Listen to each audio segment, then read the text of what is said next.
Hello, listeners. Bob here, just dropping in again for a quick hello.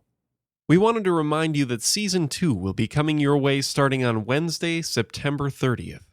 We can't wait, and although it's still 1 month out, it'll be here soon enough. Until then, I have another short bonus story here for you. This time it's The Smell by Owen Swerkstrom. I hope you enjoy it.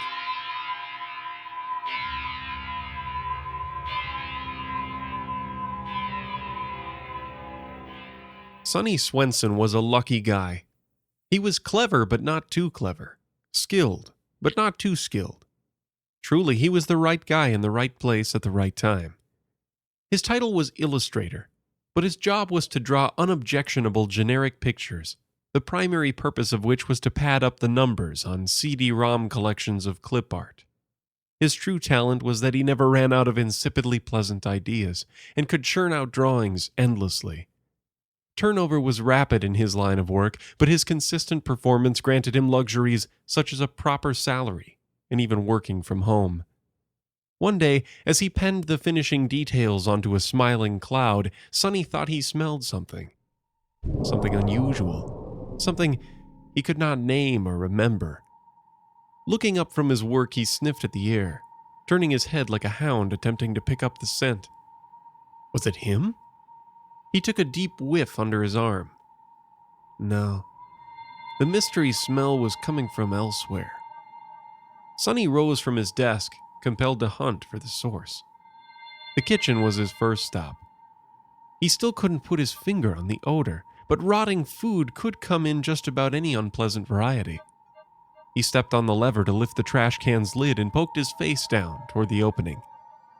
There he indeed found a collection of smells, but not the one he was seeking. Could the sink drain or even the spout be the smelly culprit? Nothing. Sonny sniffed his way across the counter, the cabinets, the toaster. The hand towel warranted a thorough check. He grabbed it forward from its resting place across the oven's door handle.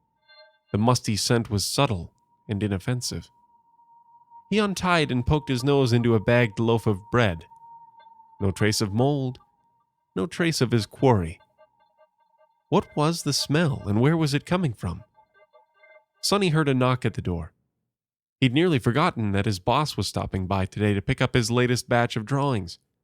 In a blur of embarrassment, he grabbed a can of air freshener from under the sink and hastily spritzed it around on his way to open the door. His boss was smartly dressed as always and talking on his cellular phone as usual. Sonny used the distraction to stash the spray can as he welcomed the busy businessman in. They positioned themselves as they had many times before, across the desk and looking down as Sonny spread out the pages he'd filled. Cheery bunches of shiny balloons, Valentine hearts banded by fanciful ribbons, puffy clouds with big, happy cartoon smiles. It was schlock in exactly the right ways. Sonny glowed as he received the latest round of praise from his boss, who immediately stowed the stack into his briefcase, shook Sonny's hand, and took up his phone again on his way back to and out through the door. Sonny felt a wave of relief as the door closed, and let out a proud sigh. But before he could even gather his thoughts, his nostrils tingled, and the now familiar smell brought his mission screaming back to him. The hunt was back on. Sonny stomped from one location to the next. The pantry checked out. The upstairs bathroom sink was clean. The toilet, not something he'd normally think to take a deep whiff of, was also blameless. The cat's litter box held its usual mild stink, but not the puzzling stink in question. Autumn herself consented to be picked up and inspected. A sniff under her tail confirmed that no, it wasn't her either. Sonny's search became desperate. The smell seemed to come from nowhere in particular, but everywhere in general. He checked the garage and the crawl space, the final frontiers of where something smelly might reasonably be hiding. The source of the smell remained elusive, maddeningly elusive. What was that smell? The chalkboard wall in his basement, normally a fun canvas for doodles and patterns, was cleared and washed and repurposed into a war room checklist. At the top was an underlined heading, the smell. Below that, suspected targets, no matter how absurd, would be written up in batches. Sonny's penchant for keeping the mundane ideas flowing was now being put to the test. Each item, place, substance, or piece of furniture listed on the wall was systematically inspected and crossed off. The list was tidy, efficient, and almost pleasing in its own way, but had not yet yielded any results. His luck had either run out, or as he hoped, was swollen and ripe and ready to pay off any moment. As the smell, the foul smell, the impossible, omnipresent, malevolent smell wafted its way into all of Sonny's senses, a dreadful notion occurred to him. What if this was all in his mind?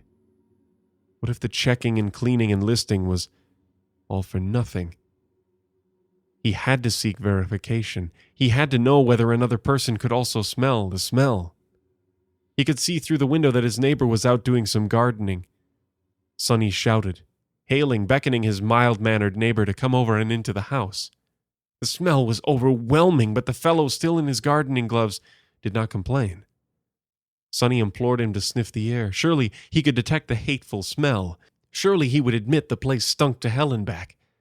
But alas, his guest finished his deep inhalations, nudged his spectacles back up the bridge of his nose, and shrugged, unable to provide the validation Sonny expected. It had to be a mistake. It had to be a lie. Sonny snapped at the man he'd moments earlier invited into his home. How could he not smell the smell? Why would he lie about this? It smelled terrible. Who would pretend it didn't? In a howling rage, Sonny cast his neighbor out. It didn't matter what that fraud thought. The smell was real.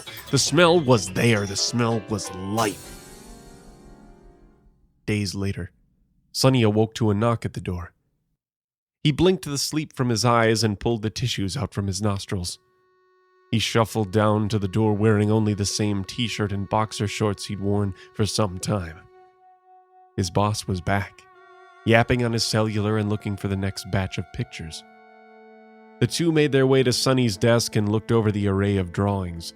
Rotten fruit peels and cores, dead fish surrounded by flies, a coiled and steaming pile of excrement. The boss was not well pleased. Sonny sat dead-eyed and absorbed not the usual compliments, but a barrage of disappointment, anger, and general castigation. His boss stormed out, slamming the door behind him. It didn't matter. None of it mattered. But now that he was up, he could continue his routine existence of finding and filling some empty patch of the chalk wall, hunting the great blight, and crossing items off after his inevitable failure. He crawled the floors, wandered the rooms, and traced his nose along every surface within his home, over and over in search of the smell. The toilets, the curtains, the carpets, the spouts, light and shadow were just faces of the smell. Warm and cold were viscosities of the odor. Touch and taste and sound were nothing but the ever-present smell, shifting shapes and keeping hidden. Sonny stared at his chalk wall with bloodshot eyes underlined with dark circles. There was no more room in which to squeeze any more ideas. There were no more ideas to fight for space anyway. The chalk in his hand thrust at the board, flailing wildly and drawing out giant letters. Whether his hand was bidden by his own thoughts and intentions he could not say. There were no thoughts, no ideas, no words. There was only the smell. "I wish I knew," said the new words written over all the crossed-out old words. Sonny did not so much as a glance at it before turning and walking away. He tossed the stub of remaining chalk over his shoulder and left the room. Then he left the basement. By the time he left the garage, he was dragging behind him a small camping tent. Out into the yard, out of the house, out of the smell. As he settled into his flimsy new home, Sonny took in the most beautiful, clear breath he'd ever drawn. He collapsed in bliss, happier than he could remember ever being. He was slowly drifting into a blissful and overdue slumber, gently opening his sore eyes and staring blankly just so that he could enjoy slowly closing them again. His exhaustion was pleasantly paralyzing. Only his eyelids could even move. Then a shadow grazed the corner of his vision. A fleeting shape, a figure he could not name or recognize. But he did recognize what he sensed next. What a lucky guy. He had found what he'd spent so much time and effort looking for, or rather, it had found him. Found him unable to move. Found him unable to scream, except with his eyes. Bound to him, then and forever, was the smell.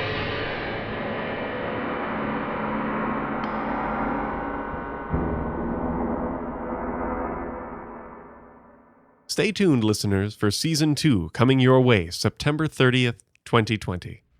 The Hidden Oaks podcast is a collaboration between Patrick W. Marsh, Robert Don, and Owen Swerkstrom.